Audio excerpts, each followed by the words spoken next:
Shalom, apa kabar kalian semua di sini? Semua dalam keadaan sehat, semua dalam keadaan sukacita, dan dalam pemeliharaan damai sejahtera Tuhan. Itu yang menjadi pengharapan saya, dan saya percaya saudara di dalam berkat-berkat yang saudara rasakan di dalam kehidupan bersama dengan Tuhan. Puji nama Tuhan. Saya ingin menyapa semua saudara-saudara saya, hamba-hamba Tuhan yang hari ini giat di dalam pekerjaan penginjilan ke suku-suku pedalaman. Mereka harus menempuh perjalanan ratusan kilometer, berjalan kaki, bermalam di hutan, naik gunung, turun gunung, melewati sungai, melewati lautan dengan perahu yang kecil, semua dalam keadaan bahaya hanya untuk memberitakan Injil kebenaran Tuhan, untuk mensejahterakan masyarakat suku pedalaman, untuk memberikan bekal kesehatan, untuk memberikan pandangan-pandangan yang baru tentang hidup sehat, serta memberikan pengajaran pendidikan. Kiranya Tuhan memberkati buat hamba-hamba Tuhan yang melayani di dalam pekabaran Injil. Salam misi Injil. Saya juga ingin menyapa untuk semua saudara-saudara saya dan juga jemaat MCC, Mission Compassion Community. Tetap kuat, tetap bertahan dalam Tuhan, tetap sukacita, tetap do something bagi Tuhan. Amin. Saya ingin menyapa juga untuk seluruh keluarga saya, kaum keluarga saya kiranya tetap dalam perlindungan Tuhan. Semua tertulis di bawah ini. Tuhan memberkati saudara. Hari ini saya ingin menayangkan tentang pemberitaan firman Tuhan yang berjudul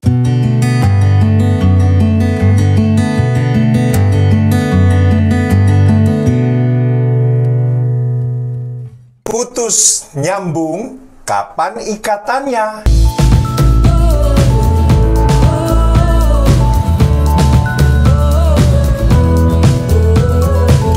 Haleluya. Puji nama Tuhan, saudaraku. Saudaraku yang dikasihi Tuhan, ada hal yang saya sering mendapati fenomena di masyarakat, khususnya di kalangan kaum muda, di dalam percintaan mereka, dalam masa berpacaran dan masalah perkenalan. Kadang mereka putus, nyambung lagi. Putus, nyambung lagi. Bahkan sampai bertahunan putus nyambung, saudaraku. Saudaraku, saya tidak tahu apa yang menjadi perkara-perkaranya, tetapi saudaraku, fenomena ini menjadi sesuatu pemikiran bagi saya. Mengapa kok putus nyambung? Saudaraku, hal ini mungkin juga nampak dalam kehidupan kita bersama dengan Tuhan. Kita kadang dengan Tuhan nyambung, tetapi tidak putus. Dengan Tuhan nyambung lagi, putus lagi. Kenapa tidak ada satu ikatan yang kuat, saudaraku?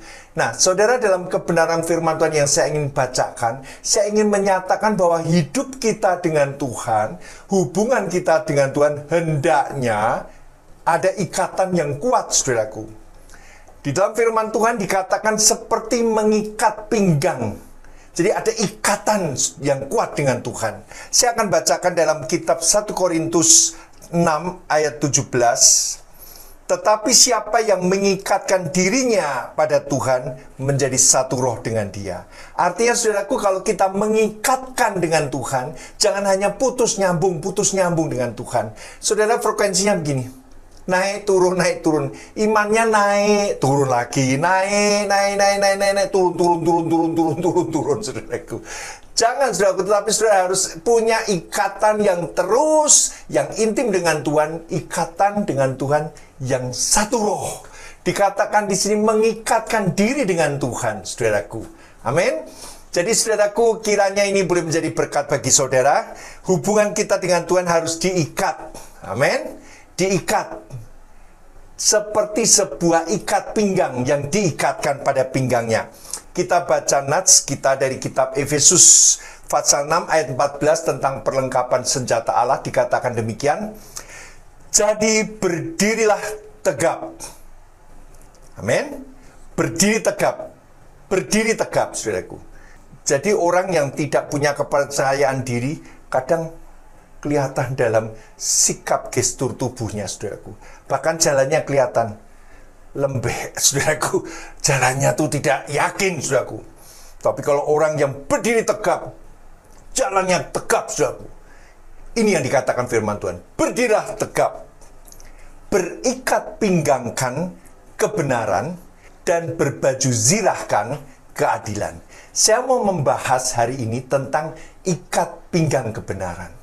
Saudaraku yang dikasihi Tuhan, ikat pinggang kebenaran ini yang dikatakan Paulus yang pertama kali tentang perlengkapan senjata Allah. Mengapa yang pertama kali dituliskan ikat pinggang kebenaran? Bukan berbaju sirahkan keadaan. Mengapa ikat pinggang kebenaran ini yang pertama kali? Padahal kalau kita lihat di dalam baju tentara atau baju pasukan, itu ikat pinggang itu justru malah di luar, saudaraku. Tetapi di sini dikatakan berikat pinggangkan kebenaran. Ini ikat pinggang kebenaran dinomorsatukan oleh Paulus karena kebenaran adalah salah satu hal yang mendasar, saudaraku. Amin. Nah, saudaraku, hal yang pertama dan yang utama itu adalah kebenaran Tuhan. Di dalam peperangan, saudaraku, dalam kitab Efesus ini membahas peperangan, di mana dapat melawan tipu muslihat dari iblis, lalu juga kita melawan roh-roh jahat di udara, lalu dikatakan supaya kamu dapat mengadakan perlawanan pada hari yang jahat dan tetap berdiri. Jadi, saudaraku, di dalam peperangan ini harus akhirnya tetap berdiri, saudaraku. Bukan dalam peperangan akhirnya ngelempus, mati. Kalau orang Malang katakan moe, saudaraku. Saya tidak tahu, saudaraku. Moe itu apa, saudara? Tapi katanya mati, saudaraku. Nah, saudara, saya mau katakan gini. Ketika kita berikat pinggangkan kebenaran, itu yang pertama kali kalau kita peperangan roh, peperangan kepada tipu muslihat setan, yang kita utamakan dan yang pertama kita pakai ikat pinggangnya adalah kebenaran. Saudaraku, kalau sudah lihat itu ikat pinggangnya bukan seperti ikat pinggang yang kecil. Atau saya lihat kalau wanita itu punya ikat pinggang tipis, kecil sekali, saudaraku. Kadang-kadang saya bilang ini ikat pinggang atau hanya aksesoris, saudaraku. Tapi ikat pinggangnya ini mirip seperti sabuk atlet angkat besi, loh, yang kuat, saudaraku. Jadi ini menahan, saudaraku. Ikat pinggang ini menahan. Jadi seorang atlet angkat besi dia harus pakai ikat pinggang ini, karena kalau tidak bahaya untuk ususnya, saudaraku. Jadi dia memakai ikat pinggang ini untuk menahan, saudaraku. Dia harus kencangkan ikat pinggang ini, kuat, saudaraku. Ikatkan pinggang kebenaran itu harus diikatkan dengan kuat, saudaraku. Mengerti, saudaraku? Dan dikatakan mengikatkan pinggang dengan kebenaran itu adalah memupuk integritas kita. Dapat berjalan dengan integritas kita.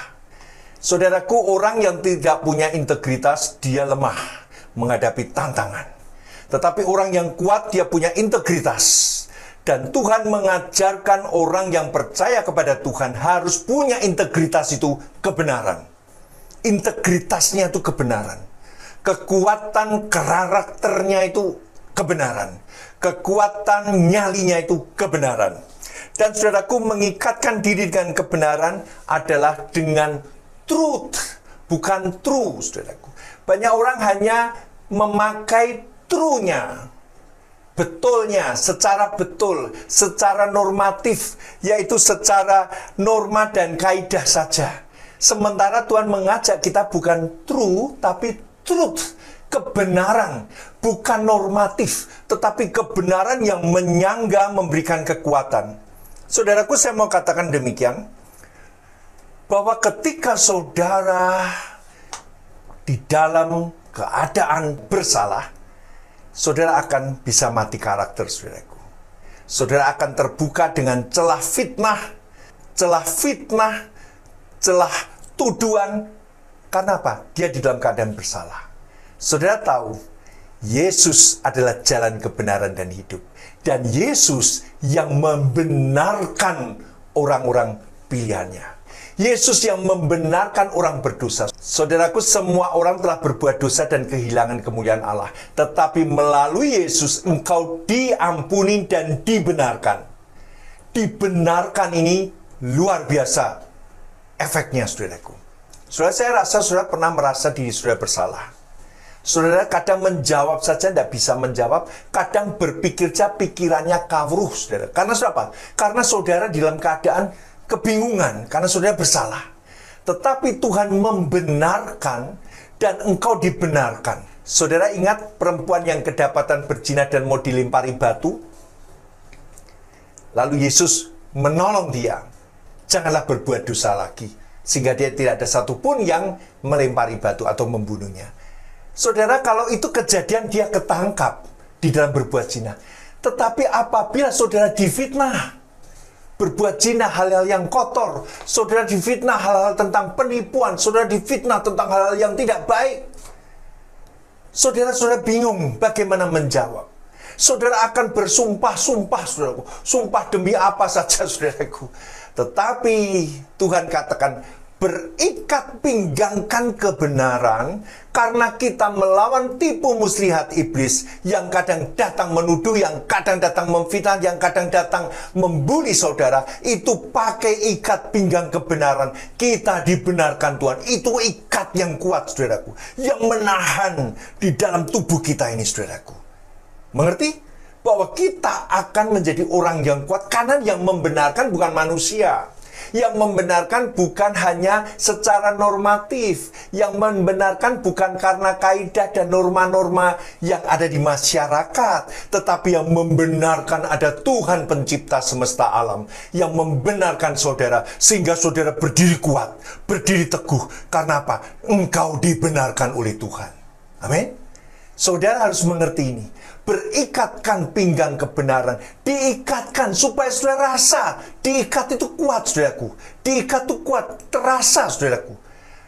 Dikatakan kita berikat pinggangkan kebenaran. Seorang yang mau serius dengan Tuhan, dia harus mengerti masalah ini. Dia harus mengerti bahwa dia harus memakai kebenaran. Kadangkala, saudaraku, banyak orang yang menganggap bahwa proses penyatuan dengan Tuhan itu tanpa kerja keras dan perjuangan. Itu datang dengan sendirinya. Tidak, saudaraku. Penyatuan kita dengan Tuhan itu datang dengan kesungguhan hati kita, dengan kerja keras, dengan berlari meraih sampai kita kuat, saudaraku. Amin. Mengejar, itu dikejar, saudaraku. Hubungan dengan Tuhan itu dikejar. Seperti bangsa Israel, begitu tiang awan, tiang api lewat, dia langsung ikuti, saudaraku. Kemahnya dibongkar, langsung dia jalan, saudaraku. Artinya apa? Dia terus mau dengan dekat dengan Tuhan. Dia terus mau terikat dengan Tuhan. Jadi artinya, saudara harus berjuang. Amin. Iman itu berjuang, saudaraku. Bukan iman itu hanya pasrah, hanya berserah, bukan. Berjuang, kerja dengan sungguh-sungguh untuk mendapatkan hubungan kita dengan Tuhan. Saudaraku, anggapan orang bahwa orang yang hidup dekat dengan Tuhan atau intim dengan Tuhan itu adalah pilihan Tuhan secara eksklusif pada orang-orang tertentu, dan itu adalah anugerah istimewa pada orang yang dipilih Tuhan. Salah, saudaraku. Salah. Orang yang punya hubungan intim dengan Tuhan itu bukan pilihan Tuhan, tetapi saudara memilih sendiri bahwa saudara ingin hidup dekat dengan Tuhan. Ini bukan pendeta saja, saudaraku, tetapi saudara juga harus dekat dengan Tuhan. Saudara harus dekat dengan Tuhan. Kenapa? Saudara juga menghadapi yang namanya tipu muslihat iblis. Saudara juga menghadapi yang namanya tantangan. Saudara juga menghadapi yang namanya fitnahan, bantahan, juga peperangan-peperangan, kelicikan orang-orang, saudaraku. Tanpa ikat pinggang kebenaran, kita tidak mampu. Saudaraku, kebenaran itu tidak bisa dilawan. Karena kebenaran itu adalah Yesus. Akulah jalan dan kebenaran. Yesus itu adalah kebenaran. Kalau saudara mengikat dengan Yesus, siapakah lawan kita? Kita lebih daripada orang-orang pemenang. Amin. Ini ada sebuah cerita lain, tetapi sebenarnya ini masuk di dalam sesuatu yang lebih dalam lagi. Bukan hanya orang luar, tetapi orang di dalam yang sengaja mau memfitnah kita, yang sengaja mau mengkhianati kita. Di dalam kitab Yohanes 13 ayat 4 dikatakan demikian, lalu bangunlah Yesus dan menanggalkan jubahnya, ia mengambil selai kain lenan dan mengikatkannya pada pinggangnya. Kemudian ia menuangkan air ke dalam sebuah basi dan mulai membasuh kaki murid-muridnya, lalu menyekanya dengan kain yang terikat pada pinggangnya itu. Saudaraku, Yesus memakai kain lenan sekarang. Bukan ikat pinggang yang seperti serdadu tadi, seperti pasukan tadi. Tetapi Yesus memakai kain lenan. Ketika dia membasuh kaki murid-muridnya. Dan ketika sampai ke Petrus katakan, Tuhan jangan membasuh. Aku sudah mandi. Memang Tuhan katakan kamu sudah bersih, tetapi tidak semua. Saudaraku, itu yang dimaksud tentang Yudas yang mengkhianati, saudaraku. Dan ketika Yesus membasuh 12 murid, termasuk Yudas, dibasuh saudara kakinya. Dengan kerendahan hati, dia sebagai seorang raja di atas segala raja. Dia Tuhan di atas segala Tuhan. Dia datang merendahkan diri, membasuh kaki murid-muridnya. Saudaraku, saya tidak mengerti perasaan Yudas bagaimana, saudaraku. Seharusnya Yudas juga gugup. Yudas juga jadi salah tingkah, saudaraku. Saya tidak tahu bagaimana keadaan Yudas, tapi saya rasa dia pasti blingsatan, saudaraku, ketika kakinya dicuci oleh Yesus. Dan Yesus membasuhnya dengan air, lalu menyekanya dengan kain lenan. Saudaraku, kain lenan ini apa, saudaraku? Dalam kitab Wahyu pasal 19 ayat ke-8, dan kepadanya dikaruniakan supaya memakai kain lenan halus yang berkilau-kilauan dan yang putih bersih. Ada tanda kurung di situ di dalamnya. Penjelasan di dalamnya, lenan halus itu adalah perbuatan-perbuatan yang benar dari orang kudus. Saudaraku, ketika kita menghadapi sebuah pengkhianatan yang ada di lingkaran kita, ini sangat sulit, saudaraku. Kadang kita sudah tahu dan kita menyindir-menyindir saja, dia tidak tahu, saudaraku. Saudaraku, saya rasa orang yang melakukan kejahatan pasti hatinya tidak tenang. Dan ketika Yesus melakukan ini, dia memakai kain lenan untuk menyeka kaki-kaki muridnya. Itu dengan perbuatan yang kudus. Amin, saudaraku. Sebuah perlawanan dengan perbuatan yang kudus. Amin, saudaraku. Artinya ketika kita menghadapi orang-orang yang berkhianat kepada kita, kita tidak melakukannya dengan kata-kata yang langsung open, saudaraku, tidak.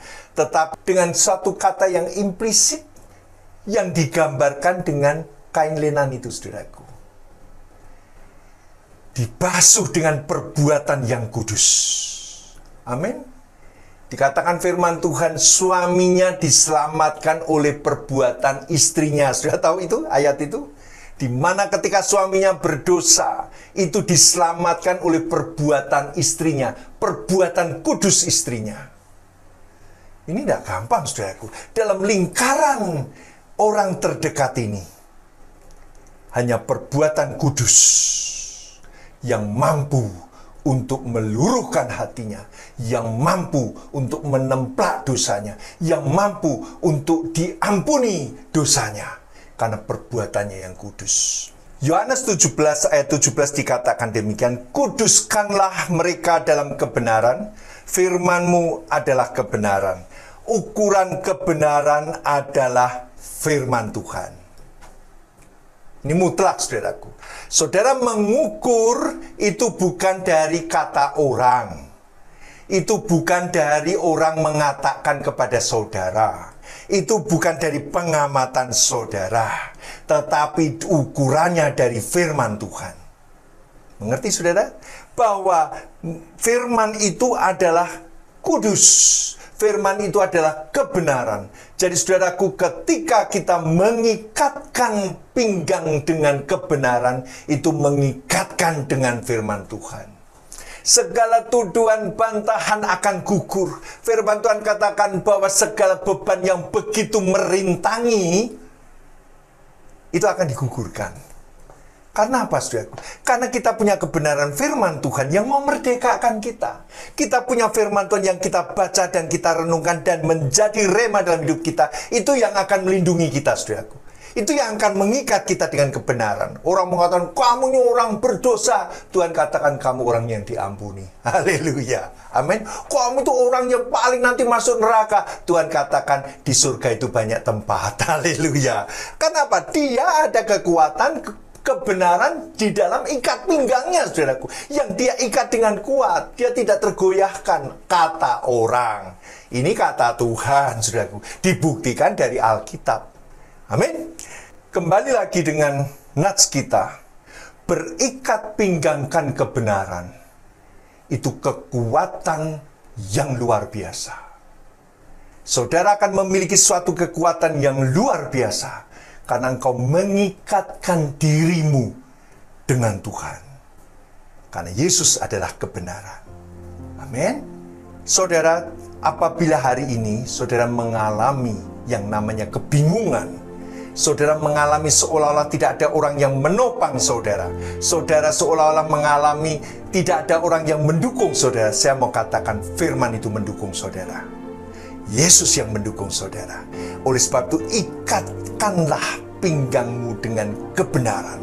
Karena dia yang akan menjaga tubuhmu supaya engkau tetap berdiri tegak.